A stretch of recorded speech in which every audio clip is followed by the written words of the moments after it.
Hello and welcome to another Smaulgld live stream. It is Saturday, the 6th of April, 2019, and it is Saturday Night Silver with Smaulgld. Welcome, Smaulgld mug stackers and game changers. We are going to spend the night with only silver. No mention of the news of the day, no Moronica, no cryptos, just simply silver with Smaulgld on Saturday night. We got a lot of charts for you. We're going to take a look at the price. We're going to take a look at the gold-silver ratio over time. We're going to look at American Silver Eagle premiums, and I have a special chart showing you how you can calculate the percentage premium you're paying as the price rises and falls. So it's a good chart to keep. Just a housekeeping note. Last night I was informed that the charts and the images that I was showing were not showing up. So I published them on, and I do this every day the next day, they're on the Smaulgld website. So if you missed a chart or you heard me refer to something that sounded interesting but you didn't get to see it, always check the Smaulgld site the next day. And again, tonight we're going to have a lot of charts. If you want to go pick up those charts and take a look at them, you don't remember where in the podcast you saw a chart, you can just go to the smaulgld.com and you can check out the charts there. And any chart that has a Smaulgld on it, you can copy. If it's from a third party, well, that's up to you. That I don't have the rights to. The other thing tonight is, I don't know why they're doing this over at zazzle.com/Smaulgld. 50% off Smaulgld mugs tonight. Tonight only with a special promo code. So if you go to zazzle.com/Smaulgld, you could pick up one of your favorite Smaulgld mugs for 50% off. Then we're also going to take a look at ETF holdings. We're going to take a look at the COMEX vaults, the JP Morgan vault, the Brinks vault. We're also going to take a look at the commitment of traders and what that means or doesn't mean. And also a reminder that one free Austrian silver Philharmonic coin is still, that special from SD Bullion is still available. I'll leave you the link. It's below this video. And I do get a small commission if you purchase your precious metals through those links. So let's get started on Saturday Night Silver with Smaulgld. In no particular order because this isn't news. This is just information and analysis. So let's start off with the price, shall we? I think that's a good place to start. Where did the price end and what's the gold-silver ratio at the moment? So we'll pull up those charts and I'll talk a bit. It won't beat a dead horse on the gold-silver ratio. Most of you visit this channel know my views on it, but we'll give a quick review of that. So the gold price, the silver price ended the week at 1508, and that was down. Let's take a look at the gold-silver ratio on a 1 month basis, not on a 1 day. And it really has drifted higher. We closed the month at, or the week of April 5th on Friday at 85.64 to 1. The 1 year chart doesn't look any better. Here is your 1 year gold silver chart. You could see at one point back in June of last year, the gold silver ratio was at 74.59 to 1. And as you can see, we're at about 85 to 1 at the moment. You go back further, 5 year chart. The unsustainable, out-of-whack gold-silver ratio. Yep, it's been unsustainable, all right.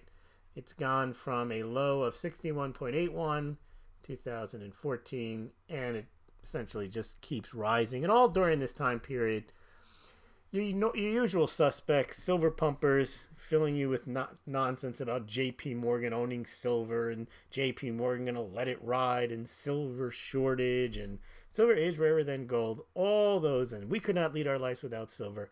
All those nonsense stories that get people to believe, subscribe to newsletters, buy silver products on the basis that somehow gold is useless and silver is the most undervalued, and people believe this, the most undervalued asset on the planet.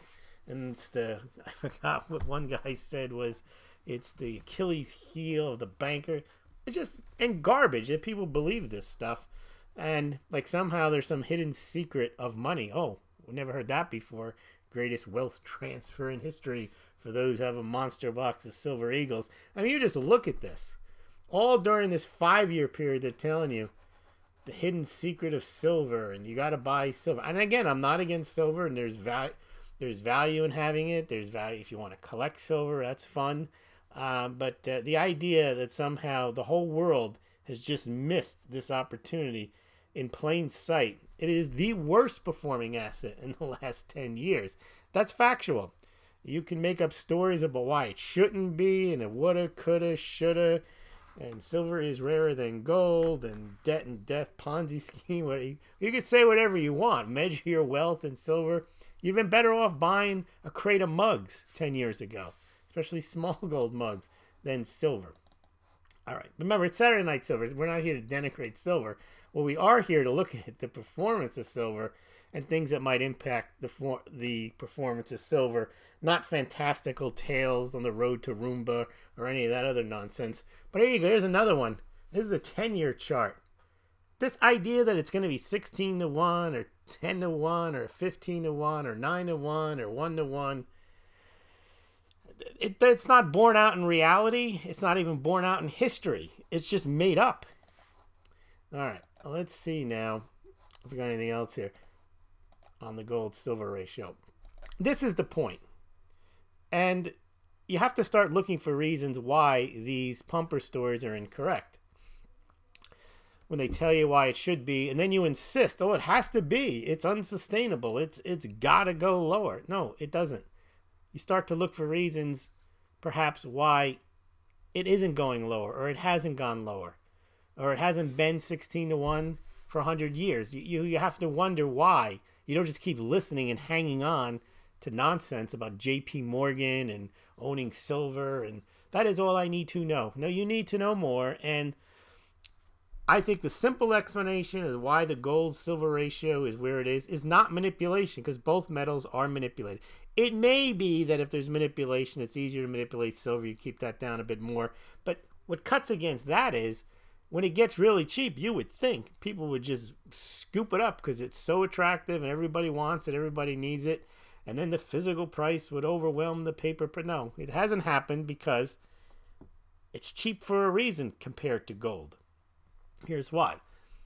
If you look at why people buy gold, 50% of... And I had an interaction with somebody saying, are you telling me that the big demand for gold is jewelry? It's like, yeah, it is. That is the #1 demand for gold. That's a good thing, as Bernie Sanders would say. People want and are attracted to gold jewelry, and they'll pay a premium for it. This idea that gold is money, period, that's all it ever has been, it's all it ever will be, and the only things in the world that have value are money, it's not true. Plenty of things have value. Never were money. Look at the big rise in palladium. Didn't go up because it was money. Look at fine art. That doesn't go higher because it's money. You get ridiculous prices. Look at cryptocurrency. You can argue all you want that they're not money. They go up. So you don't, the idea that something has to be money to be valuable, it's semantics that don't matter, that do not matter. Anyway, gold, if you're going to put the demand profile together, it's jewelry, 50%. Investment demand, 40%. Industrial demand, 10%. So arguably, the monetary value that gold has is 40%. And silver's, however, is only 15%. So whatever pop gold gets on, or value that it gets for being a money, silver doesn't get as much of it. Silver's only 15%. The only time that silver gets the same monetary assignation of value or assignment of value is when gold is getting a hyper assignment of value, when gold is really roaring higher, and then the monetary component of silver, the investment component of silver, starts to go higher. Otherwise, silver is a commodity, 60-65%, just like copper and zinc and tin and aluminum, and it is desired for jewelry and silverware. But here's the difference between the jewelry for silver and the jewelry for gold. Silver's monetary investment demand is somewhat of an afterthought. It's only 15%. And as we said, gold's demand, investment demand, is 40%. However, that 50% of jewelry, to the extent that it's not like costume jewelry, 9% jewelry, but to the extent that it's 18 to 24 karat jewelry, you could, with a straight face, say that's an investment demand too. It's not just jewelry. It's actually an investment. People don't invest in an $8 silver chain. They just get it and they don't even know what it is and they can lose it and they're not going to cry over it. You lose a gold chain of the same size, remember, it's not going to be $8 that you lose. It's going to be, let's say it's $10. That is going to be 10 times 86. And now you have an $860 loss on your hands as opposed to a $10 loss. And that means that when you buy a gold chain, that's an investment. You count that as your assets. You don't count a $10 silver. It's just not the same thing. So that means that gold's monetary demand is not just 40% monetary for the strict investment where they're talking about central banks buying, which is about 10%. The rest is people buying gold bars and coins. But I would say at least half of the jewelry that's sold, gold jewelry, is probably investment too. So you can get upwards to 60-65% of gold's value is investment demand. And there's like 10% commodity demand because they use it in certain industries. They use it in space suits and so on. But that means that gold has a much higher, maybe 4 or 5 times greater monetary attraction or valuation than silver has. And that's how I explain why the gold-silver ratio is where it is. But then how do you explain that it once was 16-1 and 15-1? Simple. When both metals were, by law, money. And both metals were, by law, circulating as money. Simple. When people say, but gold and silver are still money. No, they're not. They have monetary attributes, and silver's been demonetized by government. You may not like that, but that does what governments do.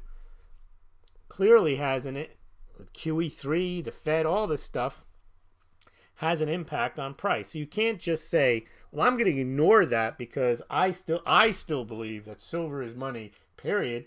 Well, have at it. And you can measure your wealth in ounces. The rest of the world isn't going to measure things according to the way you measure them. Remember, markets measure things. You don't.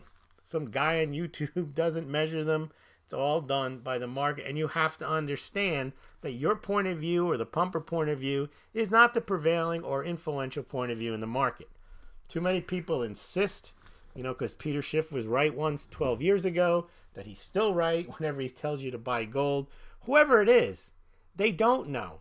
And they don't control the market.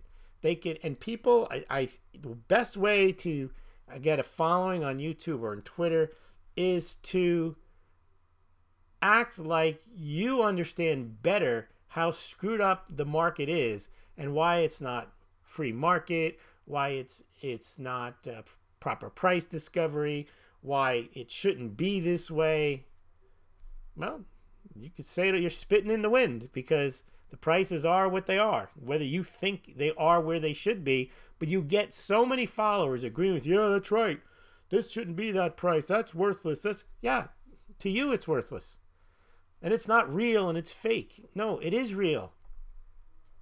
If you can trade an asset that you think has a fake valuation for the price that's on it, and you can buy it or sell it at that price, that's the price of the asset. This idea that there's some alternative universe where you're stacking silver or gold and somehow it's either you'll see or I don't really care about the price. I'm just stacking ounces. All right, fine. Then don't complain about the quote paper price. This is a very unpopular opinion. It's not even an opinion. It's an unpopular fact. But what happens is once you become attached to an asset, you want to believe that it's worth more than it is. It's no different than, but at least you know the difference. It's no different than thinking that your child's finger paintings are worth a lot. Yeah, they're worth a lot to you. They're not worth it. You're not going to go out and sell them, and you may find them priceless.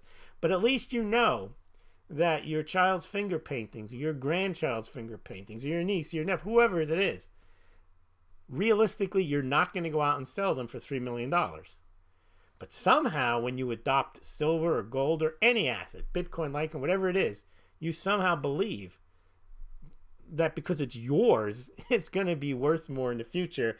And when it's not worth more, you go around to every pumper channel and you get confirmation that it should be worth more, and the rest of the world doesn't know what's going on, and you do, and then you feel better. All right, let's take a look now. I just want to, this is something we did a while back, but I want to show you gold and silver versus global currencies, just to give you an example of how gold and silver have been performing. This chart shows that if you hold crappy currencies, or you're in a country with a crappy currency, which are most countries, because, and when people say, well, the dollar is worth as toilet paper. No, the dollar is worth the most of all the what you call toilet paper. That is the one used the most. That is the one that has the most, that countries store the most as a store of value, even though it's not really a good store of value. But as far as fiat currencies go, that is the valuable one. That's the one that actually gives gold a run for its money. It's the one that gold doesn't outperform every year. Some years, gold goes down versus the dollar. As outstanding as that may be, it does happen. But, and you can see here, gold outperforms the dollar since 2003 to 2018, 75% of the time. If you look to the far left, gold lost versus the dollar 25% of the time. But against other currencies, like if you go over to the far right, against the Indian rupee, I think once or twice the rupee managed to outperform gold in all those years. And you can see, if you look at the yellow line, that gold may lose at best 1 in 5 years, 1 out of 5 years. The only currencies that it might lose 1 out of every 4 years, the last 15 years or so, the euro and the US dollar. Why? Those are the two top reserve currencies. The other currencies, Australian dollar, Canadian dollar, the Chinese yuan, the Great Britain pound, the Indian rupee, and the Japanese yen, gold wins most of the time, or the gold only loses 1 in 5 years, 1 in 6 years. But look at silver. I like to look at Australian dollars, which is not a good currency. But silver lost in the last 15 years value versus the Australian dollar in half the years. But it's actually worse than that. Because if you just hold on to Australian dollars, there's no real holding cost. You put them in the Australian bank and they sit there and they earn no interest. But in order to buy silver and make sure that you outperform the Australian dollar, you got to do, you actually got to get a 5% pop, because when you buy it, you pay a premium. We're going to get to those premiums. And then when you sell it, you got to pay a commission. So you're actually better off, or at least you would have been better off the last 15 years in Australia, never touching silver. Whereas gold, you can see, outperformed the Australian dollar almost every year, other than 1 out of 6 years. So you can see gold only lost 18.75% of the time, which means gold won nearly 80% of the time. Over 80% of the time. But silver, no. Same thing with the Canadian dollar. It's almost 50%, 43.75% of the time. Silver lost versus the Canadian dollar. That's when people try to tell me, oh no, silver's an inflation hedge. Not really. I mean, it's a little better than holding on to a fiat currency in most instances. But when you're looking against the euro, against the Australian dollar, the Canadian dollar, you might have been better off just holding Australian dollar, Canadian dollar, and the euro during the last 15 years, given the commissions and the hassle of buying and selling. Not so with gold, though. If you held gold throughout the whole period, yeah, the worst you would have done would have been versus the Swiss franc, which makes sense, and the Japanese yen. But even so, you would have still done better nearly 70% of the years holding gold, because gold only lost 30% of the time, 31.25%. So this is a huge distinction between gold and silver. Gold clearly holds its value against all currencies, including the dollar. And against many currencies, it almost always outperforms. Outperforms 5 out of 6 years, 4 out of 5 years, 3 out of 4 years. And that's pretty consistent. You can go back another 20 years before this, and you'll see the same thing. Not so with silver. Silver, in fact, when it does outperform, though, the only saving grace when you want to compare gold versus silver, it does have a spiky quality. Now, I'll show you that, which, again, if you're speculating, it's okay. But look at this chart here.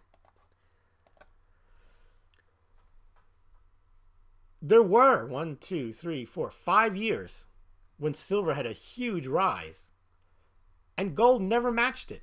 This is the real reason why people hold silver. They're waiting for the spike. They want that spike. And we did have, you can see, 83%, 47%, 46%, 33%, and 30%. Silver had the 5 best years. Gold didn't even come close. But silver also had the 5 worst years. Well, gold was in there once. So you can see gold never lost more than 10% in a year. Silver, 35.9%, 23%, 19%, 11%. Silver is not for the faint of heart. It's not like, oh, you just buy it, you stick it, you throw it in a safe deposit box and you forget about it. Yeah, it'll go down in value if you forget about it. And when it spikes, you probably should dump it, because the spikes are dramatic. They're nice looking spikes. They just don't happen very often. Now, over time, you may recoup and you may end up equal with gold, except with a lot of drama, over a 20, 30-year period. That's what happens sometimes. But if you're just looking to sleep well at night, the gold doesn't look like it takes the big hits. You're not going to get rich on a spike, but it still looks like it outperforms, historically, the fiat currencies, whereas the silver doesn't on any given year. Now, a big year like an 83%, like it was in 2010. 2011 actually wasn't. That was actually a losing year because it fell after that when it hit its high of $50. It was 2010 was the big year as it rose up towards $50. Yeah, so consider the spike and dive nature of silver and the stability of gold. That's an anomaly when gold loses 28%. And here's just a couple of pie charts that show what I'm talking about, the demand profile for silver. I don't have the corollary for gold, but you get the point. Back in 2006, what I've been saying is that the investment demand for silver is about 12-15%. Back in 2006, it was 5%. And then in 2015, there was a big surge in investment demand, but it didn't boost the price. The reason there was a surge in investment demand was the price was plummeting. People were picking up silver on the cheap. And at that point, investment demand was up to 22-23%. And now we have the same prices as we had in 2015, but we're not seeing the same surge in demand that we did in 2015. Here's 2018. Not a good year for silver. And the investment demand was 12.9%. So again, it's not, if people are holding on to gold or silver for the monetary reasons, and whatever the prevailing market wisdom is on store of value, whether people should be being cautious or have risk on, if they're being cautious and they're trying to store value, that would give gold some premium, because between 40% of its investment demand specifically is for coins, rounds, and bars, and central banks buying it, and another 20 or 30% for investment grade jewelry. Well, then gold's going to rise. But silver, if the investment demand is only 13% and you're in that, gotta save, don't want to do risk on, want to put it in a vault and be safe, silver doesn't have as much of a component. And that annoys the silver people. They keep insisting, silver has been money for 5,000 years. Silver is just as good as gold. Silver is money. It's not. If you look at the pie chart, that's not why people buy silver. It may be why the silver pumpers buy silver, insisting that it's money. I know the history. Yes, silver is argent. It means money in French. You can go through all of the reasons. But look at today. The markets work on day to day, minute to minute. They don't work on, but in 180 AD, a Roman soldier received a silver denarius. Therefore, silver has money today. That doesn't make a stitch of sense. But that's what they tell you. And then you think you know something because you learned the word denarius. You learned about 180 AD. You learned about Hadrian's Wall. You learned about a toga. You got some secret, hidden secret of money. And now you're ready for the greatest wealth transfer in history. It's got nothing to do with today. It's a nice history lesson. But it's not. The markets aren't valuing silver on the basis that the Roman Empire operated on silver coins. It should be you don't. If you say this to people who haven't been so indoctrinated in the silver cult, they look at it like, yeah, so you're not telling me anything I don't know. Of course not. But if you are indoctrinated with silver derangement syndrome, or you're inculcated with it, this sounds foreign to you. How can it not be true? And they're like, oh, we better see what what's his name says about this, or well, we better have him debate somebody. Debate him about what? The facts are not in debate. Yes, they had a silver denarius in the Roman Empire. Okay? There's no conclusion to draw from that means that silver is valuable today. It should be self-evident, but it isn't. The gold-silver ratio was 116 to 1 and once was 15 to 1 as set by the U.S. government. Okay? That doesn't mean it's going back there. Oh, but silver comes out of the ground at the same rate as gold, a higher rate than gold at only 9 to 1, and therefore it should be 9 to 1. Why? Relative rarity in and of itself does not determine value. Simple. Palladium, platinum is rarer than gold. Platinum's not, it's 10 times rarer than gold. It's not 10 times the price. There's a reason for it. It's relative demand too, not just how much of it there is. All right, what else can we say about silver tonight? Let's look at the ETF holdings. This is an interesting chart because the gold one doesn't look like this. Ever since they've come up with the silver ETFs, pretty much they've added. I mean, there's a little bit of a dip in 2016, and we dipped off a bit from the peaks in 2017 and 18. And it looked like if you look to the far right, more silver is going into these ETFs. Now, this is pretty much 600 ounces, million ounces of silver. So when someone tells you there's no place where you can go and get one big stockpile, sure there is.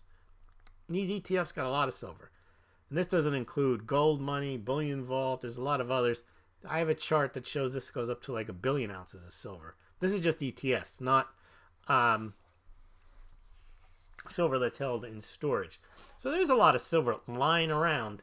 And that doesn't include all of the other individual stockpiles that would come to market if there was a higher price. But let's look at the Brinks and JP Morgan COMEX vaults. These are the vaults that are approved by COMEX and that hold, among other things, I mean, the Brinks vault, you can hold gold coins, silver eagles, silver maple leafs, monster boxes. That's not included in this 53.314 million ounces of silver. This is the COMEX eligible trading silver. This is the 1,000-ounce bars that are in the form that you trade on COMEX, either through the mini contract or the regular, I think it's 5,000-ounce contract. And this chart is broken down between eligible and registered. Both eligible and registered are eligible to trade. Registered means they're actually good to go. They've been registered for sale. But eligible and registered both mean they're in the form, the 5,000, the 1,000-ounce bars that you could transfer to close out a contract. And when people tell you silver shortage, COMEX is going to default, no, there's a lot of silver in the COMEX vaults. Brinks is one of them, 53 million ounces. Then there's JP Morgan's vault. Now, the story is that JP Morgan doesn't have 147 million ounces of silver, which, by the way, this silver, there's nothing to indicate that this is actually theirs, that they have title to this silver any more than Brinks has title to that silver. We don't know who owns this silver, but it's the same thing here, 147 million ounces. The rest of the story is complete nonsense about them having silver eagles that they melted down and some maple leafs and other silver, and they're going to let it. That's just, I don't know where that comes from. But there's your JP Morgan stockpile. So there's a lot. This is silver. This is, first of all, this is silver that can be used to settle trades. Now, it's not registered, most of it, but there's 142.7 million ounces that are available to be sold. And the reason that whole JP Morgan story makes no sense at all is if they've been buying it the last 5 years, they've been losing their shirts, buying it at 30, 25, 20, and watching it go all the way down to $14, $15 and not selling it. You got to remember, an investment bank lives on quarterly profits, not on some conspiracy wacko theory that they're going to keep it there and let it ride one day and somehow JP Morgan's going to become rich. They already make more. If you know anything about money, big money, it doesn't sit. It's always moving, trading. That's how they make their money. They never lose a trade. If they're actually, they would not dump real value into a depreciating asset and store it for 10 years. It doesn't make any sense whatsoever, and there's no indication that they've done it. That's what makes it, and the only reason people believe it is they want to believe it. JP Morgan is stacking silver. That is all I need to know. So I'm going to stack silver too. And when it rises, I'm going to get rich with JP Morgan. Good luck with that. All right, but let's get back now to the total stocks of silver, which is not just JP Morgan and Brinks. There's 150 million ounces available for trading in some form or another, whether it's eligible or registered. And that includes Brinks, Scotia Makata, HSBC, Delaware Depository, Coins and Things, and JP Morgan Chase. And they all have decent piles of silver. So the idea that COMEX is going to default, they haven't been saying that lately. That was one that went on for years. COMEX default, China is going to stand for delivery, and then it's going to be game over and game changer. All right, let's look at the commitment to trade. This is another silly story that went on for historic. The commercials have gone long for the first time, and it's going to ride. You can see that circle I have there. Many of you may remember when this story was out, I was all over it saying how stupid it was. What a ridiculous story. And they were insisting this was it, set to skyrocket. And I explained at the time, and then later I went on Silver Doctors and spoke to James Henry Anderson about this. The reason it happened is if you look at the chart, it's pretty much their mirror images. You got the red of the non-commercials, the blue of the commercials, and net is when you take up all the commercials and non-commercial traders, they generally one are long and one are short. That's just the yin yang of it there. But the reason that the commercials went long for the first time back then, and it was so historic, wasn't because there was some kind of change in outlook or attitude towards silver. It was because of the line above. Look at the line, the vertical line that goes down from I guess it's like June of 2018. We had a historic straight down drop in the price of silver from June till about end of October. We've never had that before. We've had drops in silver before. Well, if you go back and look at the other rises and drops, you got this kind of zigzag up and down, up and down. You got the crocodile teeth, right? All of a sudden, it's just like, screw that. We're going straight down. Well, what happens is traders react to it. If you're long and the price is drop, you just start to take the reverse position. You start to sell out your long position or your short position. And eventually, if it keeps going down, as I predicted, what would happen is then the positions will reverse. And that's where you can see the blue actually goes long. And then I said, once the price starts to rise again, you're not going to see the blues or the commercials staying long. They're going to do exactly what they've always done. They're going to go short again because they've made their money on the short. See, they made their money being short because the price fell so long. At some point, they had to go long. And then when the price goes up, they go short again. And look, exactly what we have. We don't see any big change here. As the price rose, look at the red now. It's back where it always was. Look where the blue is. Back where it always was. And they were touting this story last October, set to skyrocket. Game over, game changer. JP Morgan's going to let it ride. Silver Eagles, Maple Leafs, COMEX default, silver shortage.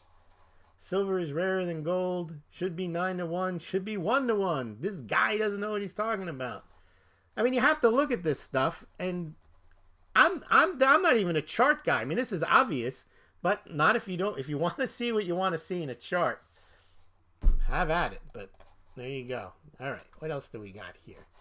A little salty tonight. I don't know why. I'm not in a bad mood. Okay, we did ETF holdings. We did the COMEX. We did the gold silver demand. We did the ratio. I don't have Perth Mint tonight. We'll do that next weekend maybe. All right, now what we really should look at are Silver Eagle sales and Silver Eagle premiums, and that special chart that I made for you that shows pretty much why you shouldn't buy Silver Eagles right now. And I'll show you that in a minute. All right. Historically, Silver Eagles. Coin came out 1986. Wasn't really a big hit. One day I'll do a chart that shows the silver versus gold. If you look at this chart from 1986 to 2007, you could see that the Silver Eagles were not a big hit. It was the Gold Eagles. And the reason the Gold Eagles were a bigger hit, I believe, was they had not made a U.S. gold coin since the 1933. And really since 1932. And silver was somewhat of an afterthought. They were nice looking, but people wanted the gold coin. But look what happens in the financial crisis. In 2008, you get to 19.63. 2009, 28.766 million. And gold actually from 2008, 9, and 10 was really hitting record sales. Silver.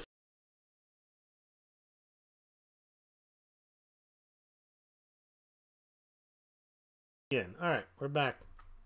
I was looking at the chart and going through the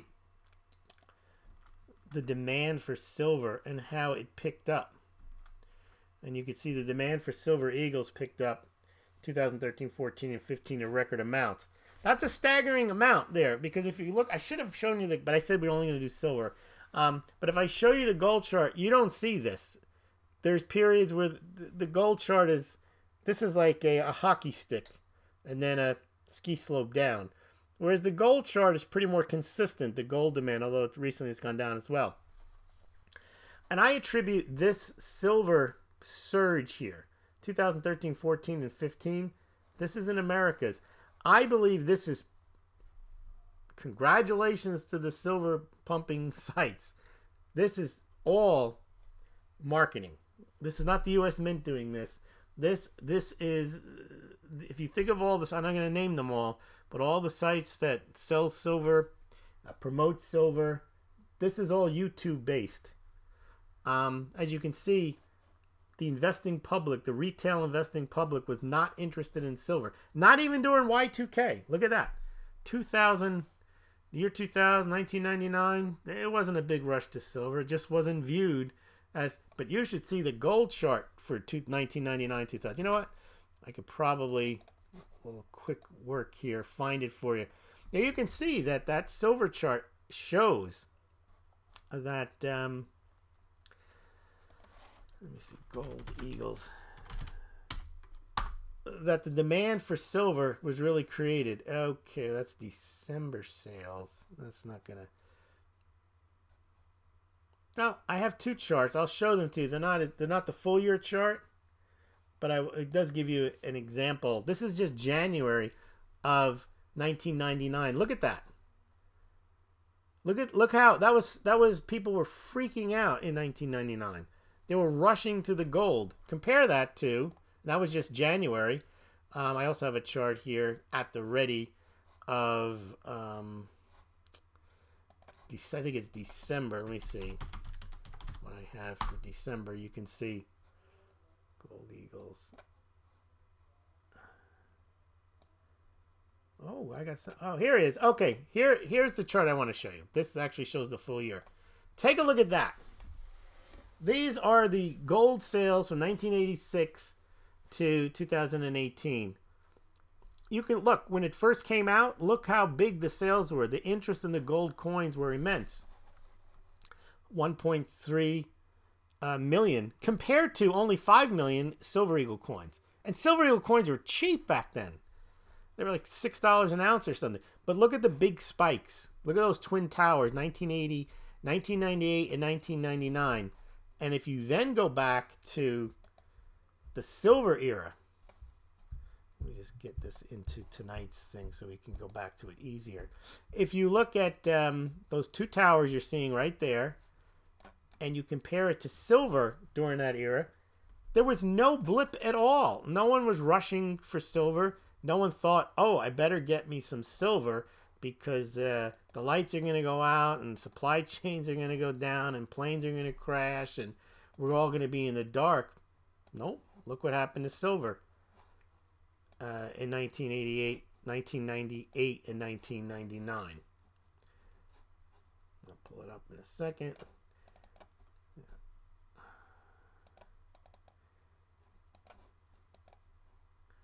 Nothing. A little bit more, but, you know, up from 98, but no better than 1987. And look at there's no real novelty interest in the silver coin in 1986. It was the gold coin that people wanted. And it was the gold coin that people wanted. If you keep in your mind 2008, 9, and 10, you went from 19 million to 34 million. And then it went up, kept going up. But look what happens to gold. Gold goes up immediately in 2008 and 9 at a much faster rate. And I'll show you what I mean. How gold, here it is. Look at the immediate reaction. It actually hit its peak in 2009. You see where it jumped from 2007 to 8? You didn't see the same jump in silver. And then from 2009 to 10, it went up. And then when the crisis was perceived to be winding down, down went the gold sales. But silver sales continue to take off. All marketing, because the idea was silver is rarer than gold. Silver is so cheap. It is the most undervalued asset on the planet. And it hit $50, so they figured, well, that's the new normal. It's going back to $50, and people bought silver like mad after 2009. And they really ramped it up in 2013, 14, and 15 when the supposed crisis was long since past and QE had already ended. I think that was all marketing. And now you can see the Silver Eagle sales are nowhere near what they once were.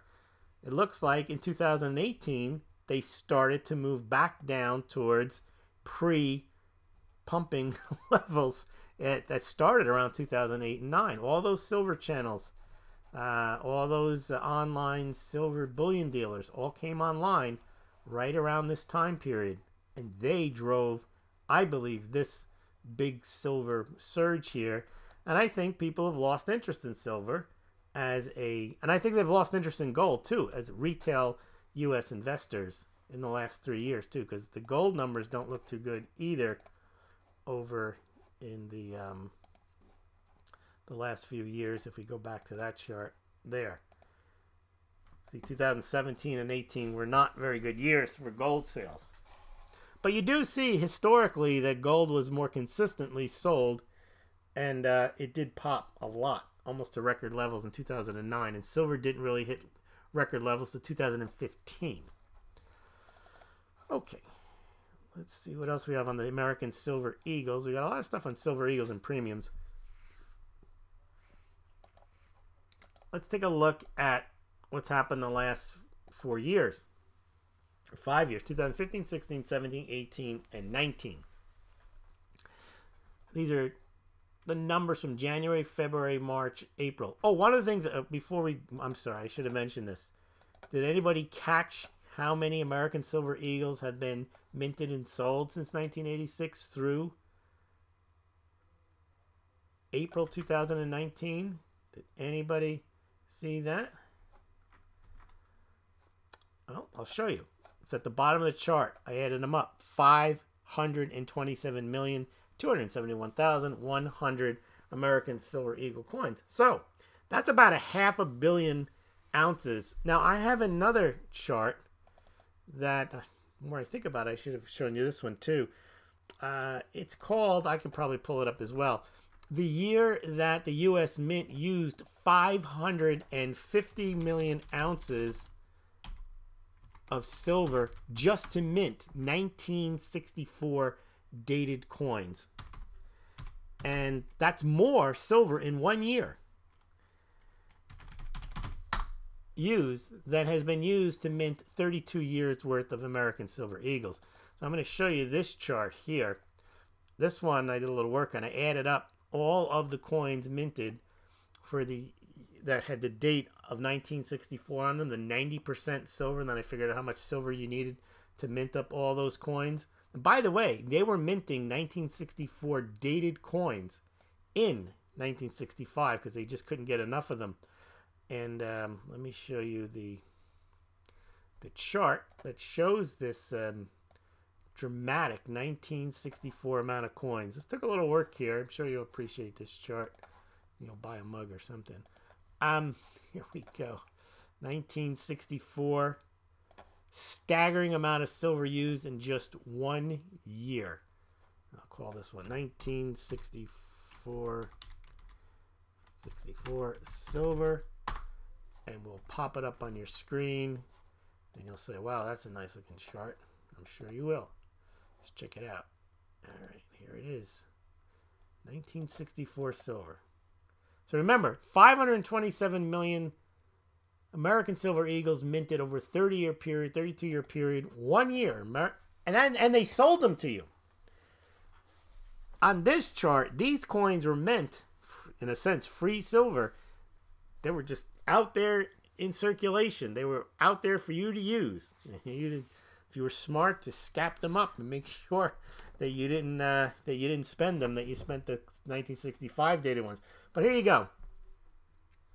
They minted 2.286 billion dimes. Now each dime has in it 0.007234 ounces, and that meant they used 165 million ounces to the far right. You can see how many ounces of silver went to minting 1964 dimes. 165 million. The quarters took up the bulk of it. Look at that. Look at that, man.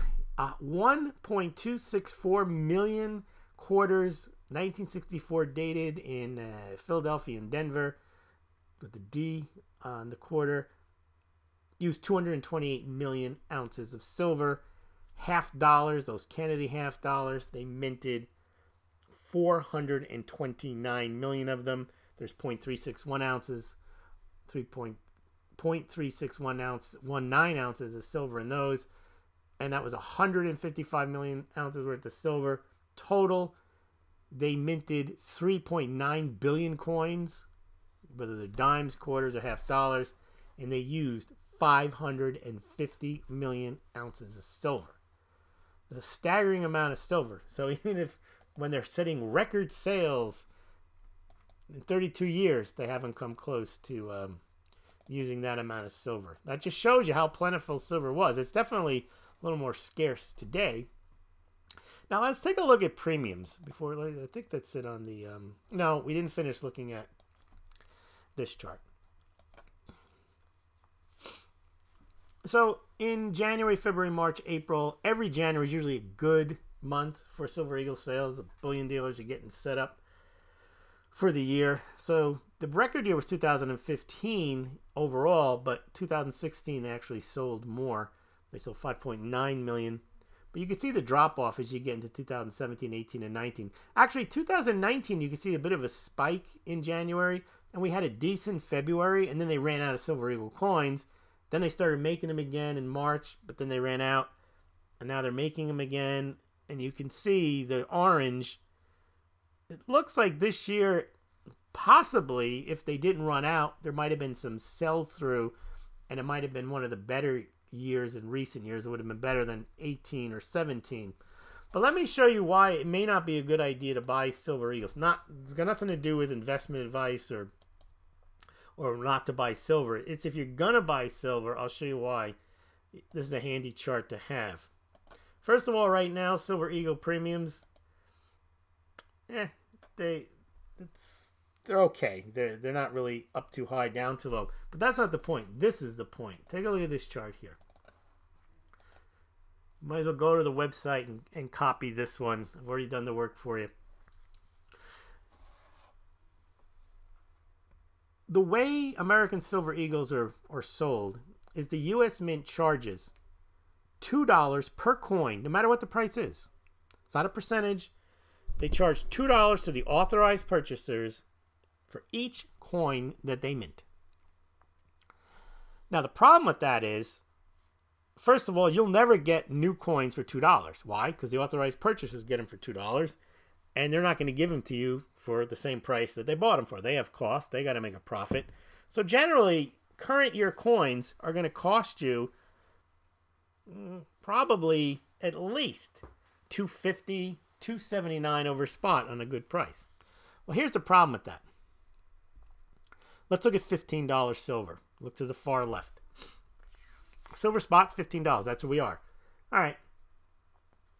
U.S. Mint charges $2. That means right off the bat, your ounce of silver has a 13% premium on it. And you're not going to get it for $13. You're not going to get it for $2. So that means you got to make 13% on the price of silver in order to just get your money back. And you won't get it back because then when you sell it, you're going to pay a commission too. But $15 times 0.13, it has to go up another $2. So if you buy a Silver Eagle as an authorized purchaser and you pay $2 per coin and you want to sell it at the spot price and break even, the price of silver has to go to $16.95 before you even start to think about making money. But that's not what you get. You don't get it for $2. If you're lucky, you might get it for 50 cents over the authorized purchaser price, which means maybe SD Bullion is selling Silver Eagles for $2.50 over spot. Well, that means at $15 silver, if that's what they charge you, is the $2.50 over spot, you got to, that's 16.67% premium over spot. If they charge you $1.50 over, which would be not that would be like a $3.50 premium, that's pretty hefty. But you'd have to make almost 25% on that to make your money back. But what's interesting about this is it becomes less attractive to buy Silver Eagles as the price drops because that $2 premium doesn't go away. It's always the same. Now let's look at $35. Then it's not as big of a deal because $2 is not that great of a percentage of $35. Whereas $2 of $15, that's a 13%. And if it goes down to $10, you'd be out of your mind to buy Silver Eagles because you're going to pay a 20% premium minimum if you're an authorized purchaser. And a normal deal where they give you $1 over spot, you're going to pay 30% over the spot price of silver. So a good portion of a Silver Eagle's value that they charge to you is in the fabrication charge, the authorized purchaser charge, irrespective of what the price of silver is. So if you keep this chart, you can see. Now, this is why I'm saying is if you're going to buy silver at $15 an ounce, it might be better to buy silver closer to the spot price. Now, you do have to keep in mind with the resale, you recoup some of the premium when you sell. However, I believe that the lower the price goes, at that point, I think you're just trying to get the lowest price. Now, when the price goes to $35, the premium is on the Silver Eagle is probably more worth paying for because now you don't have issues of not getting your silver accepted or getting below spot price when you go to sell. But it is a hidden charge because it's $2 per coin to the authorized purchaser from the U.S. Mint, no matter what the price is. So what this chart does, you keep it handy. You can copy it from the Smaulgld site tomorrow. You can take a screenshot of this, but that's not going to look very nice. It's that when the price of silver is $10 an ounce and you're paying like $1 over spot, you're paying a 30% premium over the price of silver. You're not going to get that back until silver goes to $13. That means if it goes up $13, you think, wow, I made 30%, I'm going to sell now. No, you're just going to get your money back. when you go to sell. They'll give you a little bit on the premium, maybe 50 cents to $1 on the when you sell them back to the dealer. They're not going to give you the $3 premium. They're not in the business to do that. But if you had bought a silver rounds at 49 cents over spot at $10, price goes to 13. You may not get $13 when you go to sell. You may get $12.70. Well, now you've made money then. You're not going to make money on the Silver Eagles. And that's why sometimes it makes sense to buy the prior dated ones when they have a lower premium. I hope you found that useful. Copy that chart if you want. And let's see if you guys got any questions or comments. I should have opened with that. I think that's very interesting, that chart. I don't think a lot of people figure that out. But then people don't figure a lot of things out. I don't figure a lot of things out. What I do figure out, though, is these mugs, this guy, the beer stein, and the frosted mug, all on sale, 50% off. If you're a stacker, now's the time to buy. 50% off. It's, again, tonight's only. I have no idea why they run these flash sales. I don't have any control over it. Zazzle.com/Smaulgld. Check it out. You can stack mugs tonight because they're on sale. And might be a good idea to pick yourself up. And meanwhile, I'll put this up, and then I'm going to come and see what you guys are saying, thinking, talking about Saturday Night Silver with Smaulgld. Someone tell me silver is rarer than gold. All right. Let's see what we got. In the comments. Precious Metals is here. Update. Guys, check out his channel. He's got a new video up tonight. Prashanti Girl is here. Ann Holland is here. Maple Hedgehog getting ready. Time to heat up a coffee and pour it into the Smaulgld mug. Pablo Pena is here. All the way from Canada. Coins A to Z is here. Everyone's here. Chuck and Platt, the Lewis, your intro music blows Sal's away. I like it a lot. Well, you got to thank, I thought you were going to say, Lewis, your intro music blows. Well, thank you very much. But you say your intro music blows Sal's away. I like it a lot. Well, you got to thank Mark Battaglia for that. I have a bunch of different music clips that he's prepared exclusively for Smaulgld, and really like them. Really appreciative of that. Maple Hedgehog says it's Silver Night Cool. I bought my first 10-ounce coin this week. Local coin shop hooked up a great deal. Good times. Well, that's good. All right. The travel mug works really well. Oh, Ann has the travel mug. Good. But I need your pictures with your cats, or at least one of them. You don't have to. I know it's hard herding 5 cats. But if you can get 1 or 2 with your mugs, we can show the mug stackers your latest acquisition. Maple Hedgehog. Yes. Prashanti Girl. Philip is here. Hola. All right. Maple Hedgehog coin days, 10-ounce size silver coin is a nice size. I got that 5-ounce coin the other day in the mail. That is a nice size. I guess a 10-ounce would be even better. But it's thick, and I had it as a paperweight. Very nice. Person who sent it to me had a note that said buy Litecoin with it. And had I done so, I would have been able to buy Litecoin. I think at the time was $60, and now it's $90. I didn't look. Oh, we shouldn't be talking about that. We're not. This is Saturday Night Silver. We're not talking about anything moronic, anything in the news, anything crypto. We're just talking about silver and a little gold. But Coins AZ. Silver hasn't been money for 99.99% of the world in decades, but that doesn't mean that it has no value. That's an absolutely correct statement. That is absolutely correct. My point is that something doesn't have to be money to have value. There are many things that are valuable that are not money. But the other point, Coins AZ, is if you think that silver should be valuable because it's money, it's not.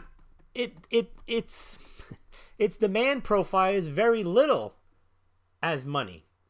The investment demand for silver is only 10 to 12% of its value. The value in silver, frankly, if it's going to skyrocket, would be it gets a commodity push, meaning that there is a rush for silver for a particular commodity use. Now, what's interesting is the silver pumpers keep telling you silver is so useful in our lives. They are finding new uses for it every day. Yeah, but what they don't tell you is the last 10 years, the amount of silver used for electronics fell from 310 million ounces to 240 million ounces. So yes, it's useful in an industry, but if you talk generically and generally, and then people just nod their, oh yes, silver is everywhere, and therefore I must buy silver because everyone is using silver. What does that mean? How much silver is being used? They never tell you. It's all available. The Silver Institute publishes it. They don't publish that. They don't show you that silver for electronics is declining. But more and more people are going to have electronics, and therefore I'm going to buy silver. Well, no.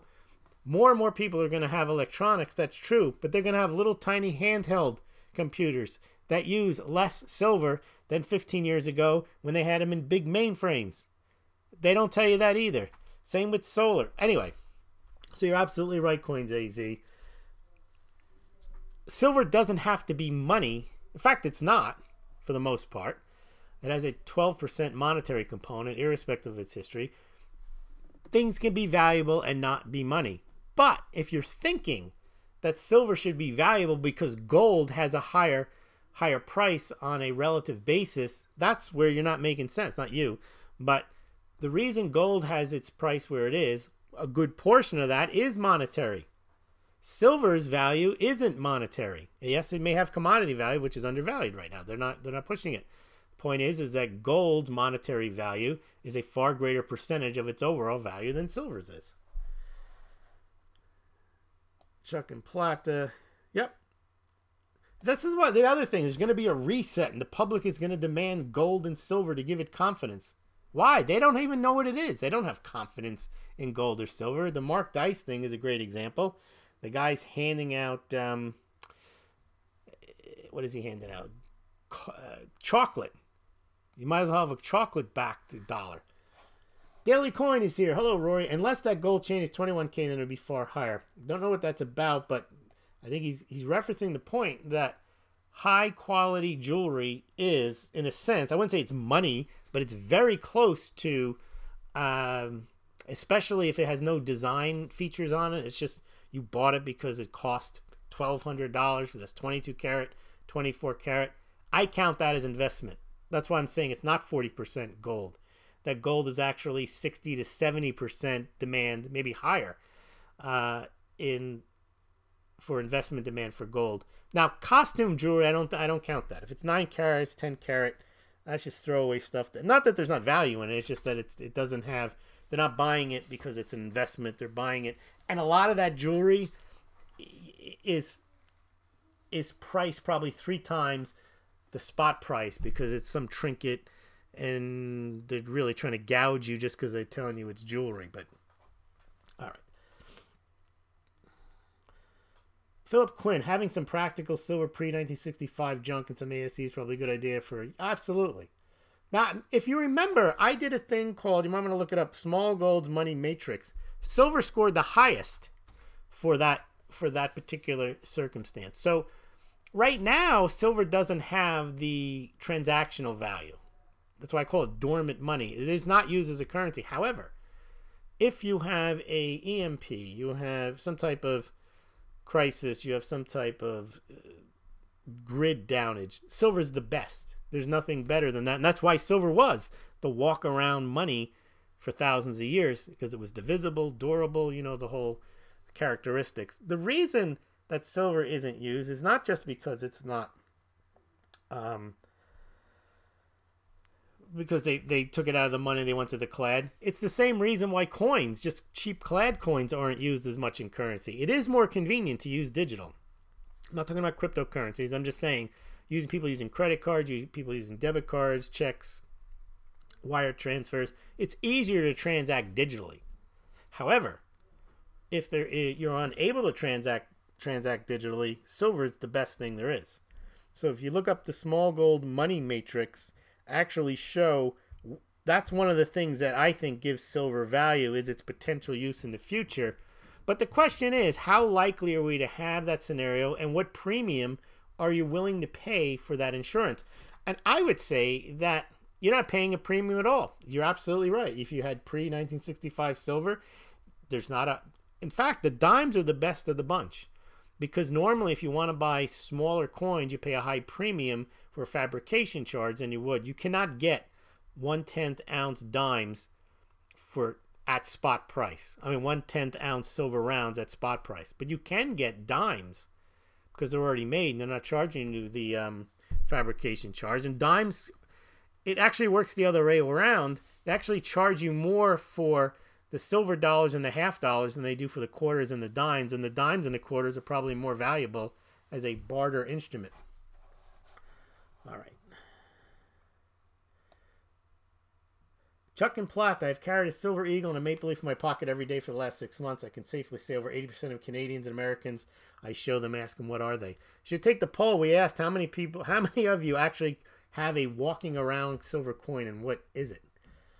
Maple Hedgehog, I personally value gold and silver more than the amount of cash money it costs to me. To me, it's all that matters. Well, no, absolutely. Look, if you want to, there's a difference between, Rory and I have had this discussion. If you enjoy a coin for its beauty, it doesn't matter what the price is. But if you're buying on the basis of some pumper telling you that this is going to make you rich, and then all you do is look at the price of gold or silver and complain they're manipulating it, then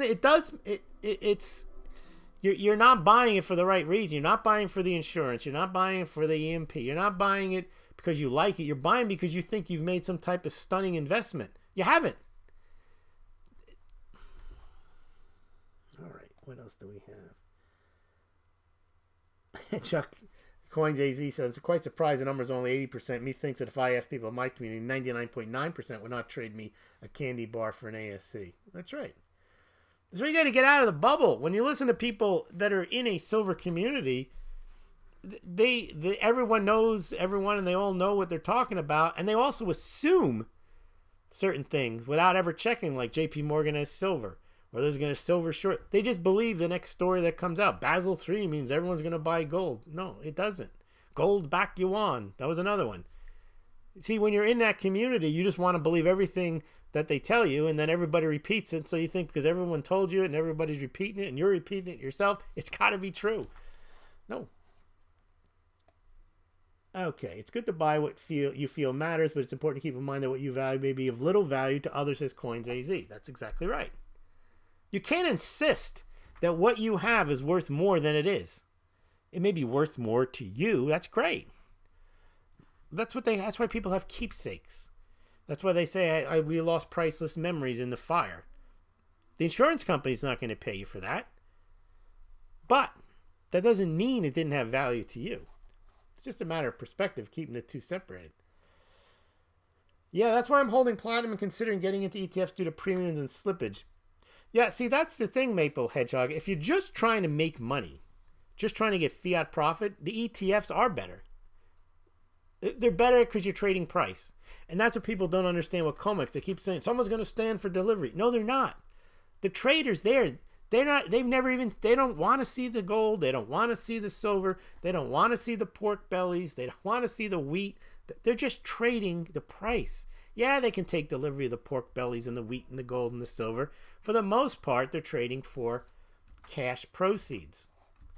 And that'd be the same thing if you bought the platinum ETF. All right. Chuck and Platt, the Lewis, if silver to reach $25 by, let's say, June 1st this year, would more weak hands or those now underwater or their silver be selling, or would more be hooked on the pump be buying? That's an interesting question. You got to remember, whatever the people do is not going to influence the price. If the COMEX price goes to $25 and every silver stacker dumps their silver on the market, it's not going to matter.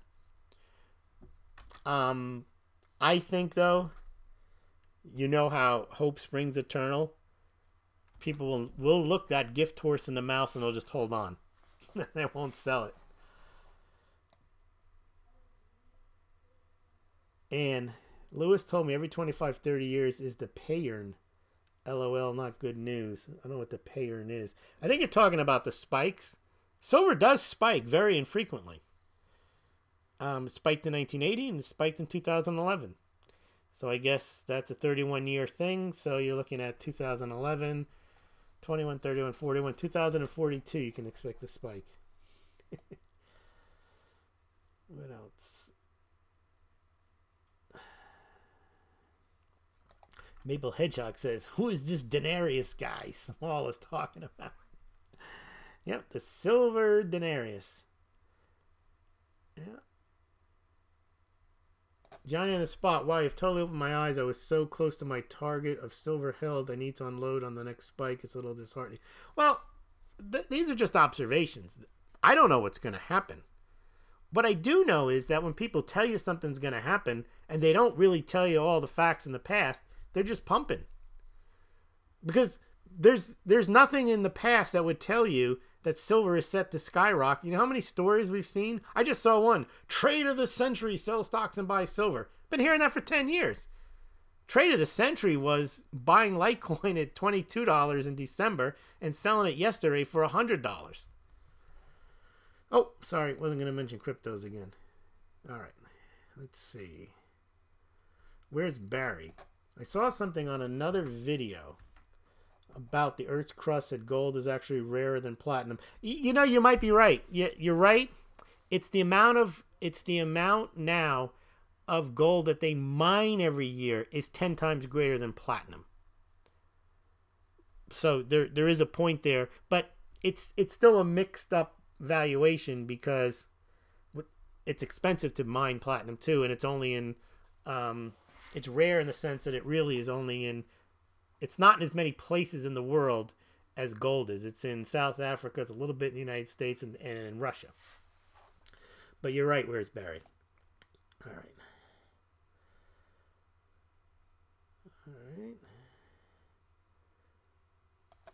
Coins AZ, Chuck Plot, the Chris Drain gets some things right for sure.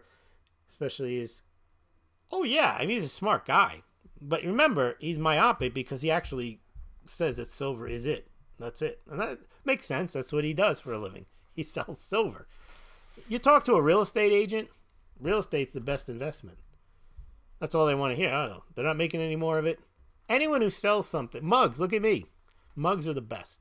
I'll give you 18 reasons why you should buy and hoard mugs. You can't convince me otherwise. The same with Chris. Silver is it. Price can go down for 10 years. Doesn't matter.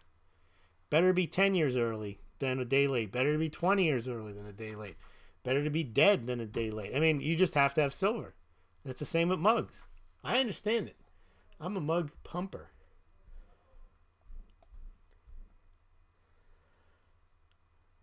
Preshanti girl, Jack Lewis is showing gold is a better inflation. Well, I'm not showing that. That's history. That's factual. All right. Let's see. What else do we have? We got a lot of stuff here. Turns out I have an 86 Eagle I bought from a coin shop. Guessed I didn't know it was worth more.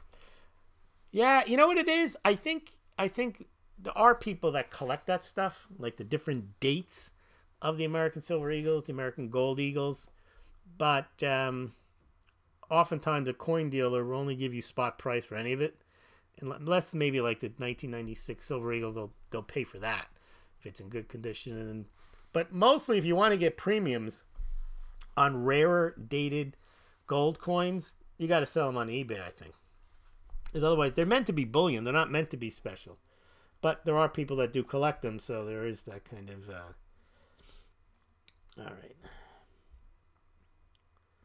Chuck and Platt, does anyone read or follow, find any profit in reading the mountain of silver and gold info that Harvey Organ puts out? It's hard to follow the way he writes in that, like, it's like messy, so I've never... All he does is produce, I think, a lot of it's just the COMEX numbers with a little commentary. All right. What else? What else do we got? Maple Hedgehog, demand for cryptos is real, though I'm speculating in platinum cryptos. You got to remember, just adding an asset to the blockchain does not add any value to that asset. People are getting their hopes up for gold cryptos and silver cryptos. And you could put anything on a crypto or on a blockchain. It doesn't increase the value of the underlying asset. Oil on the blockchain just makes it easier to trade. That's not going to boost gold or silver. Gold and silver have unique properties. Blockchain is ubiquitous. You can put anything on a blockchain. I don't think that's going to add value to gold. It's not going to make cryptos more valuable if they're gold backed. Gold is gold, and gold will have whatever value it's going to have, and same with silver. All right, what else do we have? Maple Coins AZ, Maple Hedgehog. Before you buy cryptos, just do some research. I'm not saying to buy any, just learn the market before you invest in. Cryptos are 100% speculation. You can do all the research you want, You're not going to be convinced.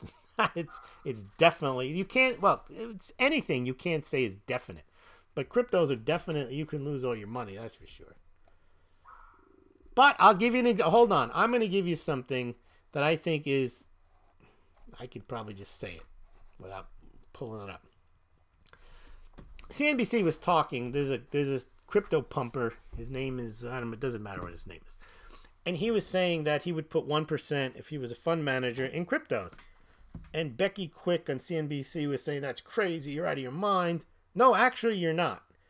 If you have $100, $1,000, $10,000, $100,000, $1 million, $10 million, $100 million, $1 billion, whatever it is, and you put 1% of your money into cryptocurrencies. Well, if you lose the entire amount, which it's probably unlikely that you'd lose all of it because you'd probably be able to sell it before that happened. But let's say you lose all of it. Well, your portfolio is down 1%. That doesn't kill the portfolio. But if that 1% rises tenfold, that means your portfolio is made 10% on that 1%. On the 1%, you get 10%. That's a good deal. That's a good thing. Yeah, it is a good thing. And if it rises 100-fold, you've actually doubled your portfolio on a minuscule investment. So that's why it's actually in any portfolio, and this isn't investment advice, it's just common sense, that you should not have your speculative assets in amounts greater than you could lose. But everyone can lose 1%. Even if you only have $10, you could lose $1. You still have 9, and chances are the 9 might make money somewhere else, and you won't even notice that you lost $1 because you make 3 or 4% on the rest of the portfolio, and you're fine. Same thing if it's 100 million. But my issue with cryptocurrencies is if hedge funds take to that, and there's avenues and venues for them to buy cryptocurrencies, and they have 100 million under management, 500 million, and they decide to put 1% into it on the speculative pop, there's not much they can buy. There's only 21 million Bitcoins. It's the same with gold and silver, but they don't do it. They just don't invest in, especially in silver. But again, if they were to, that would be a big deal because it's a small market. All right.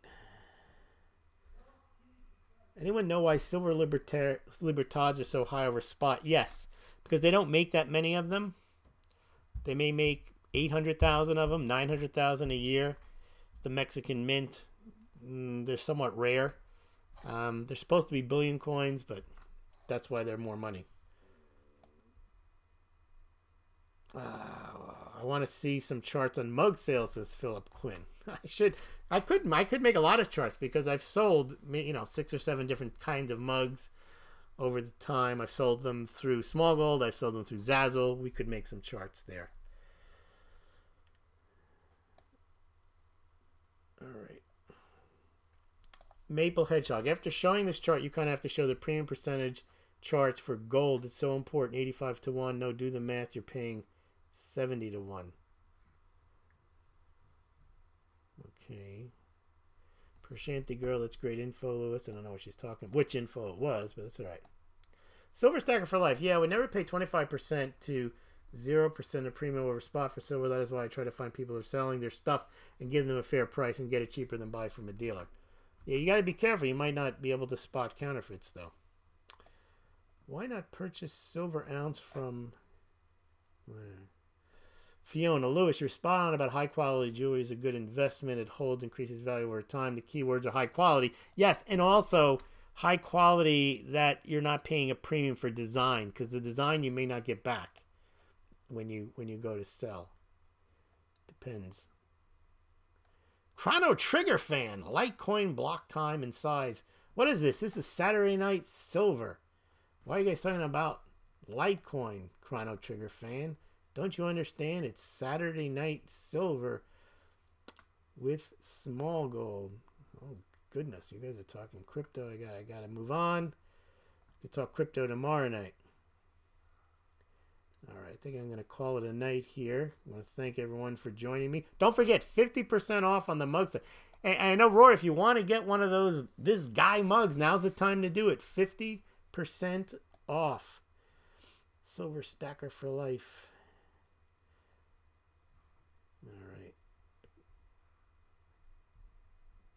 All right, everybody, I'm going to give you the the 10-second Bernie countdown, and then I'm out of here. Unless you got any questions or comments. 10, 9, 8, 7, 6, 5, 4, 3, 2, 1%, 0. Good night.